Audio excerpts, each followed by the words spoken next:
영상을 시청 및 청취해 주시는 모든 분들 안녕하십니까? 이번부터 시작하는 시리즈는요. 저도 참 많이 생각을 하고 또 어떤 면에서는 이게 현실에서 현장에서 직접 맞닥뜨리게 되면 참 어떠한 액션을 취하는 것이 쉽지 않기도 한 그런 주제인데 싶습니다. 제가 막 결론을 내리고 이런 것보다도 이러이러한 이야기들을 하고 또 사례를 제가 이제 말씀을 드리면은 여러분 한 분 한 분들께서도 내가 사역자라면 혹은 성도라면 이러한 때 현장에서 현실에서 어떻게 처신을 할 것인가 한번 좀 생각해 보셨으면 좋겠다라는 생각이 듭니다. 뭐 어찌 됐든지 간에 그래도 제가 진행을 해보고자 합니다. 우선 해당 구절은요. 마태복음 18장 15절에서 17절 그리고 고린도전서 5장 11절에서 13절입니다. 첫 번째로 마태복음 18장 15절에서 17절을 제가 읽도록 하겠습니다. 네 형제가 죄를 범하거든 가서 너와 그 사람과만 상대하여 권고하라. 만일 들으면 내가 네 형제를 얻은 것이요 만일 듣지 않거든 한두 사람을 데리고 가서 두세 증인의 입으로 말마다 확증하게 하라. 만일 그들의 말도 듣지 않거든 교회에 말하고 교회의 말도 듣지 않거든 이방인과 세리와 같이 여기라. 아멘. 자, 그 다음에는 고린도전서 5장 11절에서 13절입니다.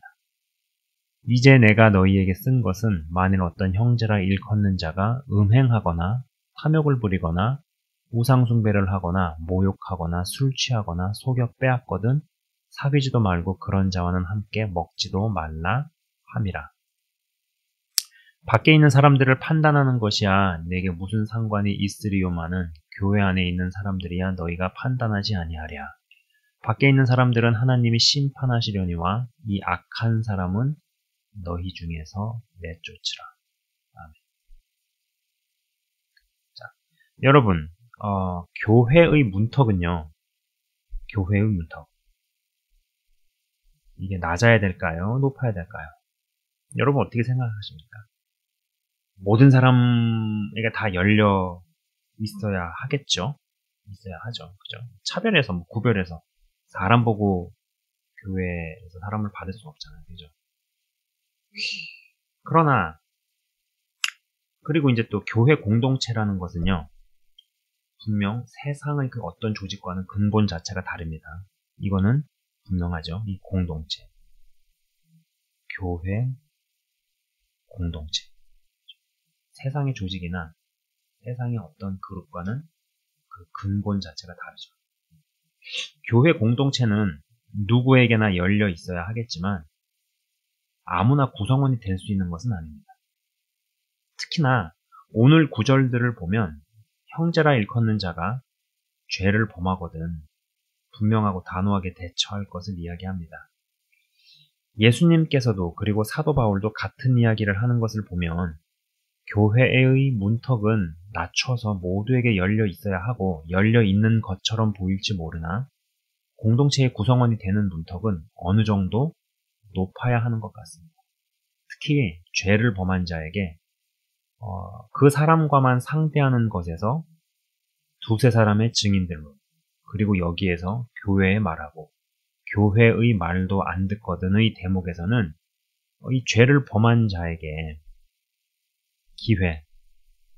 기회를 주고 특정 죄에서 벗어나기 위한 싸움을 싸우라는 것인데 이게 사람마다 그리고 또 케이스마다 조금씩 다르겠지만 회개할 마음이 없고 또 다른 공동체의 일원들에게 피해를 입히게 되기에 내어 쫓아야 한다는 것이죠. 그런데 예수님께서는 이방인과 세리와 같이 여기라고 말씀을 하셨고 사도 바울은 내어 쫓으라고 이야기합니다. 공동체에서 마침내 정체가 드러나서 결국 쫓겨나듯 나가는 사람도 있지만 그러거나 말거나 끝까지 공동체에 남아서 자신의 진짜 정체를 모르는 사람에게로 옮겨다니며 마치 기생충이 새로운 숙주를 찾듯이 또 다른 피해자를 찾아다니는 경우도 있죠. 무엇이 되었든지 간에 그러한 이들과 거리를 두고 관계를 맺고 교제를 해서는 안 된다는 것입니다. 사실 신앙생활을 하면서 주의 사랑과 인내를 많이 이야기하고 강조하다 보니 주의 사랑, 그 다음에 뭐 인내. 그래서 참아주고 견뎌주고 뭐 이런 부분들, 또 이런 부분들이 상대적으로 많이 강조하다 보니 어렵고 불편하더라도 공동체 내에서 그런 줄 알았으나 아닌 이들을 걸러내고 솎아내는 것에 대해서는 예수 믿는 사람이 너무 사랑이 없다 내지는 인내심이 없다는 식으로 평가받는 일이 있었으나 이러한 흐름과 시각에서도 무언가 균형 잡힌 시선과 시각 그리고 안목이 있어야 하는 것 같습니다. 이 사람이요 영물이기 때문에 영적 존재이죠. 영물이기 때문에 같은 예수를 믿는다 해도 속에 이상한 것이 꽈리를 틀고 자리 잡은 사람에게서는 어떤 불편함이 감지되고 이상 조짐들이 어떤 식으로든 나타나는 법입니다. 이런 경우에 심중은 있으나 아직 공동체 내에서 큰 문제를 발생시키기 전 단계에서는 지혜롭게 대처하는 것이 결코 쉽지 않습니다.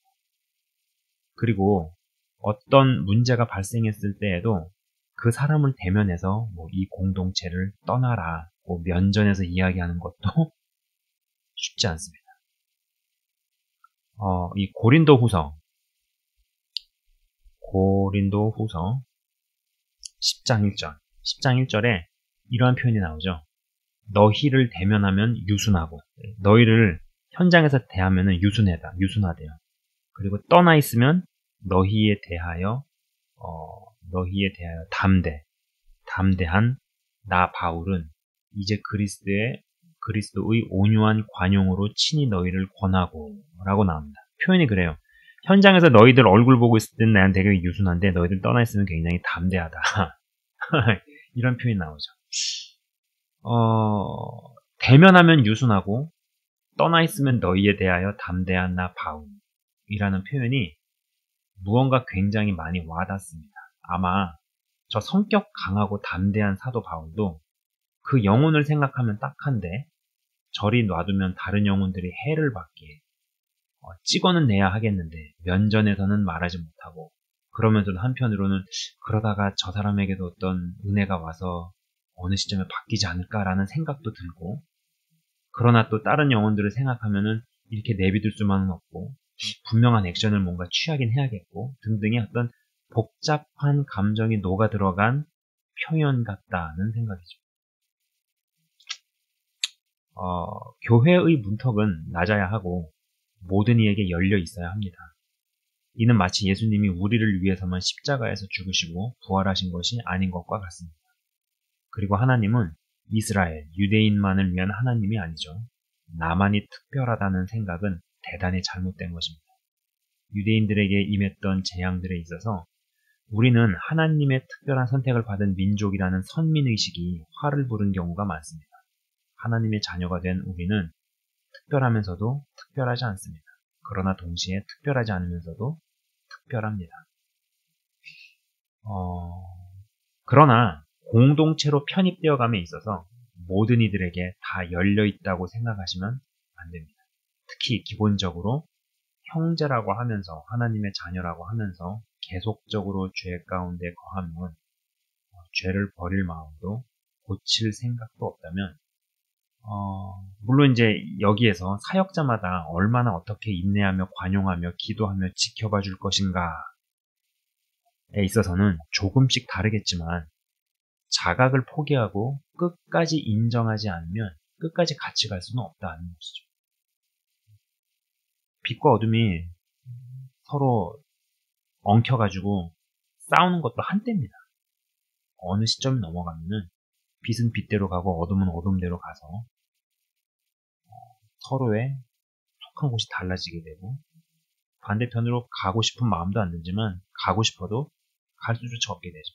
그냥 그 흐름에 가게 되고 갈라지고 찢어지게 된다라는 이러한 경우에 말이죠. 어떤 사역자는 내쳐버리기도 합니다. 어떤 사역자의 경우는 직접 내치는 게 어려워서 그 사람이 떠날 수밖에 없도록 환경을 조성하기도 하죠. 이도저도 아닌 경우에 보다못해 하나님께서 그 사람을 떠나게 하시는 경우도 있습니다. 뭐가 되었든지 간에 끝까지 같이 가기 위해서는 주 안에서 계속적으로 성장해 나가고 긍정적인 변화들이 있어야 하며 스스로 각성해서 움직여야 한다는 것입니다. 치명적인 죄를 버리고 회개의 열매들 기반 위에 성령의 열매들을 맺어가는 것은 기본 중에 기본입니다만 현실적으로 이 기본도 제대로 잘 갖추어 나가는 사람들이 많지는 않은 것 같습니다. 그리고 요 근래 저도 몇몇 만남들과 대화 그리고 관찰을 통해 느끼는 바이지만 믿는다는 사람들은 정말 많지만 내면과 속이 정말 건강하고 신앙과 믿음의 여러 영역들이 골고루 잘 균형 잡혀 서 있는 사람이 생각보다 적다는 거죠. 너무 적다는 것입니다.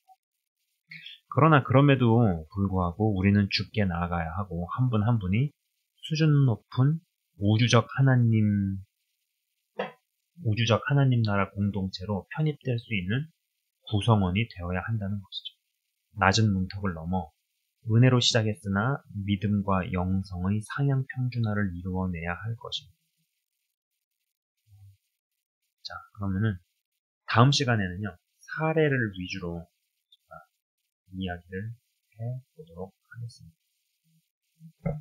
자, 잠깐 기도하고 마치도록 하겠습니다. 하나님 아버지 감사합니다. 교회는 사람을 가려서 받을 수 없습니다. 모두에게 다 열려있고 그것은 마치 예수님께서 나만을 위해서 돌아가신 것이 아니고 우리 교회 교인만을 위해서 십자가를 지신 것이 아닌 온 인류를 위해서 그 이름을 믿고 그 죄사함을 고백하며 하나님의 은혜를 받아들이는 그 누구라도 그 사람이 누구이든 하나님의 자녀가 될 수 있게끔 열려있기에 교회의 문턱은 낮으며 누구든지 올 수 있습니다. 그러나 아무나 모두가 그 교회 공동체의 일원이 될 수 있는 것은 아닙니다. 그렇기에 하나님 우리가 여기 영상을 시청 및 청취하시는 한 분 한 분이 우주적 하나님 나라의 공동체 구성원이 될 수 있게 하시고 그리고 정말로 스스로 각성해서 움직이는 신앙의 여러 영역들이 잘 갖추어진 바 되어서 서로 같이 성장해 나가는, 성숙해 나가는 좁고도 협착해지는 구원의 문을 우리가 끝까지 잘 통과해내는 귀하고 복된 자들 다 될 수 있도록 인도하여 주시옵소서. 주님, 이 주제는 참 쉽지 않은 주제입니다. 말씀에 명확하게 나와 있지만은 그러나 현실에서 현장에서 직접 어떠한 케이스들을 접하거나 경험을 하게 되면 참 처신을 어떻게 하는 것이 쉽지만은 않은 그러한 것입니다. 이러한 부분들에 있어서 나누어 갈 때 제가 어떤 답을 내리고 이런 것보다도 같이 나눔과 있는 이야기들을 해 나갈 때 듣는 이들에게 주님 지혜를 주시고 그리하여서 정말로 뱀처럼 지혜롭고 비둘기처럼 순결할 수 있는 그러한 자들 될 수 있게 하여 주옵소서. 주님 감사합니다. 영상을 시청 및 청취하시는 한 분 한 분을 주의 이름으로 축복합니다. 감사합니다. 주님 예수 그리스도 이름으로 기도드리옵나이다. 아멘. 네, 지금까지 시청 및 청취해 주셔서 대단히 감사합니다.